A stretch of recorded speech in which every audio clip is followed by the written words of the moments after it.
Hey, what is up, y'all? Welcome back to episode 27 of From Bedrock to Java. By the time you're seeing this episode, there's only 4 more days till Christmas, and that's crazy because it feels like not even a week ago we only just started this Christmas project. And since it's already almost been a month, we gotta go ahead and finish things up quick. So we're going ahead and straight away getting to snowing up Santa's house we built in the last episode. I wanted to make sure that this place looked Christmassy because if there's no snow on the rooftops, is it really a Christmas themed area? I don't know. We even threw around some candy canes for some beauty. Look at me go. I'm just walking around looking at my work. Ah, man.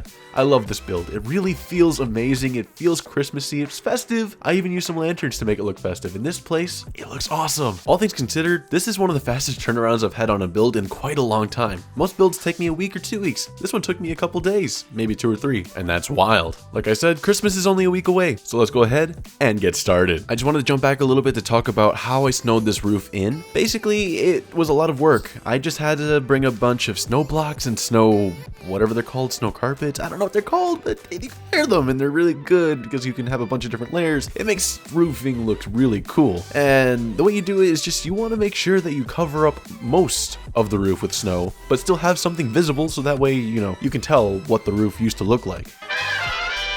So I was sitting AFK in my base and I was trying to farm up some wool and I kind of got back and there was just a bunch of signs all around my base. So I'm going to go ahead and look at some of them and see which ones y'all like best. But before that, I'm going to just gather up some snow because, you know, I need this for building and I need a lot of it real soon. I got annoyed with my snow farm, so I made a new one. Hopefully this one's a lot more efficient. I'm also going to play around with the auto crafter because I figure I can make it so that it turns snowballs into snow blocks without me having to craft them myself. I feel like that'll be a pretty useful addition. Plus I can play with some redstone again. Let's go! I don't know anything about the crafter and I haven't watched any tutorials, so this is gonna be fun. Let's get into seeing how I get around building up a crafter for the first time. So the first thing I have to test is whether or not a hopper underneath the crafter will pull out the items. And since the hopper is immediately pulling out items from the crafting bench, we cannot pull items out from underneath the crafter when they're fully finished crafting. That means we're gonna have to have the hopper in this kind of configuration if we want to collect the items immediately. When I placed on this lever, I kind of realized, what if I make this into a smart crafter, where it only crafts once it realizes that it is able to craft. So all we have to do is make this very simple little circuit right here where we placed on a comparator to read the items, this repeater to power the other repeaters here, and one repeater is going to constantly repower the comparator to let it know that there's something in there that needs to be crafted, while the other repeater powers the crafter itself to start crafting. Now that I know that this system works, it just makes me realize how slow it actually is for the crafter to fully craft an item due to how long it takes for items to actually get into the system. And one way that most people fix the slowness of a lot of hopper stuff is to add more hoppers. And of course, this sped up the crafter by double. This is awesome. That means we can craft so much faster than we would have before. And now that I know the system works, we can go ahead and start installing it into our snow farm itself, so that way we can just sit there, farm the snow, and it'll craft automatically. Building this did take a little bit because I had to figure out some of the issues with the space, but eventually we did manage to get everything in here. I also realized that the crafter itself works like a dispenser where if it launches an item, it can automatically go into a chest or a hopper so long as it's facing it. And that right there, amazing. Cuts down on so much. And now we can just sit right here and just mine these snowballs while the snow golem just places them down. Man, this is an easy farm to make. Now to the other task at hand. We gotta find all the signs that Chris placed around my castle and see what they say. Let me know which ones y'all think are the best. Ah, thief! Sign 6 is a thief! Burn it with fire! This sign is mean. It hates sign 7. Sign 7 sucks. Sign 8. This sign is sad. It wants to jump. Don't jump! Sign 2 to sign 7. This sign is existential. What are signs? Sign 9. This sign likes sign 9. Nice wood. Sign 10. Sign. Sign 11. This sign is weird. Day to you too. Sign. Coal is bad for the environment. Sign. An environmentalist. The signing is upon us. Sign 17. Don't trust the signs. Sign 28. Anyways, that's enough looking at signs for right now. Let's go ahead and start collecting some materials because I figure this island is kind of bare. We need some materials and let's go get them. Okay, just gotta put this together and yep, that is some serious dedication. That's a waste of another right ingot, isn't it? I'm gonna need all these leaves here and I'm gonna have to chop down these trees too because I'm not gonna leave these hanging around. I'm gonna need a lot of acacia wood, aren't I? I gotta keep in pattern with my other forest. I forgot about the spruce leaves. I also forgot to start recording, but yeah, I collected some armadillos too, as well as some bunnies. But you know, that's besides the point. Anyways, I got back home, and that means I am prepared to go ahead and build some trees, right? Nah, that means I need to go ahead and breed everything up, like these allays, the armadillos, the bunnies, etc., etc. Anyways, I'm gonna go build some trees now. Yeah, no, I'm gonna go get distracted again and just terraform part of the island. You know how it is. Yeah, there's a lot here to terraform. We're gonna have to just run around here and just start placing down ice along the edge of the island, and yeah, I don't know. This is gonna take a while. See, we just have to come through with ice, just coming through the snow. It takes a little bit of time because we have to place each layer by layer, and each block of snow, you know. We also have to go ahead and collect all of these materials, and there's a lot of materials here. Right here alone is maybe a full chest of ice, and then like a double chest of snow, another double chest, and a half of the snow layers. It's crazy. There's a lot of stuff here, and yeah, This entire process took me maybe 3 hours just for this little section here, so we're not going to finish it all by today, so we're going to do part of it as we go. At the same time, I also decided to go ahead and build up a Christmas tree because, you know, it's the right time. This is the one tree we're going to build for today because these trees take a long time. I think this tree on its own took me about an hour, so that's fine. We'll do some more later when we do some smaller trees around the island, but for now, this is good. So you remember the Santa's house that I was decorating earlier in the episode? So let's go ahead and finally give it an interior today. I don't know how it's gonna go, but hopefully it'll be nice. Are you even gonna join the world, Chris? I don't know where my mouse is, so I don't know. Ow! Chris, you son of a bitch! You hurt this poor man! Okay, I will refrain from laughing. Tommy, I'm gonna need you to laugh for me when I need it. Ouch! Ow! Oh! We want to laugh, Red. Just say laugh when I need to laugh. Okay, thank you. I'm gonna struggle not to laugh from your laugh. Oh! Santa Claus is just Grinch's twin brother with like a smaller heart. You are gonna need to build another Christmas tree in Town Hall. Yeah. Probably. This is Santa's Christmas tree specifically. Santa's gotta have his own. He forces the elves to climb all the way up exactly. to the decorations. He does it as a way to torture his workers. You know, he has devices that can increase their height. He just chooses not to. Exactly. Santa Claus will be the villain of this story. We're making lore. I feel like all the cars I get in are tiny. Right? We had down to get in. Santa Claus is definitely, he may be on the bigger type, but he's also the type to have a really small staircase. I can feel it. Staircase is why he's evil. Yeah, Santa Claus would definitely have a staircase in the middle of the house like this. Mm-hmm. I can feel Who doesn't? And I have a beehive if you want it. Santa tortures the elves with bees when they act up. Yeah. Ah! You know what? We're gonna canonically have bees be part of Santa's brand. Instead of giving cold to kids, he just throws in a beehive. Especially, he throws in multiple to the kids who are allergic. Yeah. No one's on the naughty list. Santa just doesn't like certain people. Yeah. This is Santa on impossible mode. See, there are areas in the game that are really hard to get to. Not really hard, it's more annoying to get to. And I don't want to go up there. Actually, Santa would definitely sleep in a red bed. I can feel it. Santa doesn't sleep.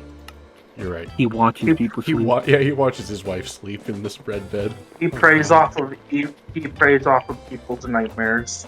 Exactly. He's the type of guy who would probably have his bed be right above his office. I can feel that. We need to have a book for Santa and how evil he is. And stick it in this bookshelf I have right here. This would be perfect. You know what? I'll even. I feel like Santa's also the type to have a double bed setup, but only watch Mrs. Claus. Santa's a freak. Let's see. What would Santa's kitchen have? It would have. He doesn't have it. No. He has to have one so he can watch Mrs. Claus cook. Who says he even has a Mrs. Claus? He probably takes her off because of how rude he is. Oh, she's not there willingly. Oh. Yeah. Whoa, what is this lore? Santa Claus is evil. Does he also cook his elves? Yes. No, he doesn't. He makes Mrs. Claus cook him. Yeah, exactly. The thing is, Mrs. Claus isn't even human. She's also one of the elves. Oh no. Oh, just one of the elves. One of the elves who just put on a dress one day. Yeah. Santa's a little bit of a freak. I feel like there's probably an anime where Santa is evil. Probably is. That's Santa Claus has been taken many places apparently. How do you like the kitchen? Oh, you should have in this chiseled bookshelf how to torture elves 101. Yeah. If you want to write some books like that and just throw them around. Just kidding. Chris, if you want to write I'll some write books books about like how to that. torture an elf. I can Yeah. never do anything like that. Yeah. Chris is I'm gonna need like you can put as many books as you want. Like you can write as many of them as you want and just throw them in these chiseled bookshelves. That'd be funny. I'm gonna need a lot of books. Yeah. Let's get a quick look of Santa's house now that we finished the interior. So right here at the entrance, we're met with these copper doors. Open them up, and look at this. On the floor, we have a Santa-shaped carpet. Because, of course, Santa would probably have some kind of egotistical carpet. Definitely. Over here, we have a bunch of shelves and a jukebox, because why not? Santa probably listens to music. Probably of, like, elves screaming or whatever. I don't know. Right over here, of course, you have to have a nice, cozy little living room, because Santa probably likes that. But the only reason Santa likes it is because of the beehive. Yep. And the open fireplace, because that's safe. We still haven't written any of the books yet, but we'll probably get to them at some point. Over here we have a kitchen. Look at this. Ooh, nice modern style kitchen with a nice little bench and some, I don't even know what this is called, like a bar stool seating or whatever. I don't know. Right out here, we still haven't really done anything with like the factory and whatever, but that's fine. We'll get to that later. Over here is the door that leads outside to the other side of the Santa's house. We still haven't added a staircase up to the top part of this tower yet, but it's fine. I don't know if he's ever going to go up there. Now we've experienced the entire first floor. Let's head up to the second floor where there's more rugs, more couches, more chairs, etc., etc. Even a crafting table. Nice. I forgot to get rid of that. This is Santa's office right here. He just sits here, does his work, and I guess people will just stand up in front of him if they want to talk to him. But of course, Santa, he works directly underneath where he is supposed to sleep, but he doesn't sleep because Mrs. Claus sleeps right here. Yep. And yeah, that's it for his interior. I think I did a pretty good job. Let me know if there's anything else I should add, and maybe any more lore about this Santa Claus, because we're definitely going to add it to the book, right? We need to add it to the book. We need more of what Santa does wrong. What else does Santa do wrong? Why is he evil? How did he get here? We need lore. And lore is pretty integral to this place. We don't know why, but we like lore, right? Anyways, let's move on to something else. I've been tired of going to the piglin farm and trading with villagers if I want experience. Let's make a new experience farm which has been made possible by this latest update. This experience farm is one designed by Basic Redstone, which is gonna be a silverfish farm. It uses the new infestation potions, which I didn't even know existed. This farm is really quick and easy to build and took me maybe less than 10 or 20 minutes. The only part that took a really long time was the breeding of the allay, because each time you bred them, you have to wait 5 minutes before you can breed them again. It's a pain, it's a long process, yeah. It just took a while to breed them up. In the time I waited for the allay to breed up, I was able to even do a little bit of texturing for the main section of my hallway. Yay. The basic concept of this farm is that the allay are always drowning, and the allay will always have a regeneration effect on them because that's just what they do. And since they're always drowning, once they're splashed with an infestation potion, silverfish continually spawn in. So you swing your sword in armor stand, which has an area of effect, which kills all the silverfish in the area, but keeps all of the allay alive so long as you swing really slowly, maybe once every 3 to 5 seconds. The farm is really quick and easy, but I definitely could find a better farm, but this is just the right one that fit the area that I have. So I'll keep it here for now. I was getting tired of hearing the allay dying all the time, so I decided to make sure I had a way to get rid of the water so that they weren't always drowning, and now it's a lot more silent. I even designed the farm a little bit to fit the area nicer, and I even added a jukebox up top so that way if the allay needed to be repopulated, I could easily throw in a music disc and just start feeding them some amethyst crystals. Once I finished that, I just went out and went to go collect some ice, and I realized, you know what? Let's go ahead and get some polar bears to bring back to the island so that way they can live there. I feel like they'd make a pretty cool little animal that's on the island because they're polar bears, they fit the area. And since I'm getting rid of the glaciers myself rather than global warming, I figured I might as well give them a home. Maybe I am the problem in it. I'm too hot.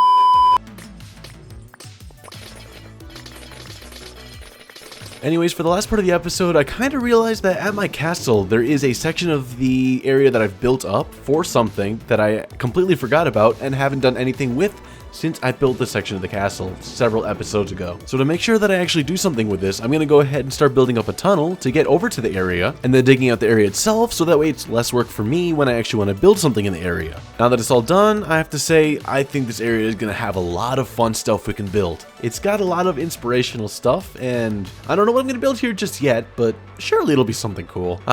Anyways, this has been a pretty productive episode. We did quite a bit. We built up the interior for Santa's house. We put snow on top of it. We built up a Christmas tree. We even started terraforming the island. We dug out some of this area. We built up a snow farm. We built up the silverfish farm. Did we do anything else? I don't really think so. But we did quite a bit. Anyways, oh, right. We also came up with some Santa lore. I'd say that made up a pretty good portion of the episode. Anyways, let me know which sign y'all thought was the best down in the comments below. Let me know if there's any more lore that we can add to Santa down in the comments below. And let me know if there's anything y'all want to see from me in the future down in the comments below. So thank you all for watching. And of course, have a good one, y'all. Next week's Christmas.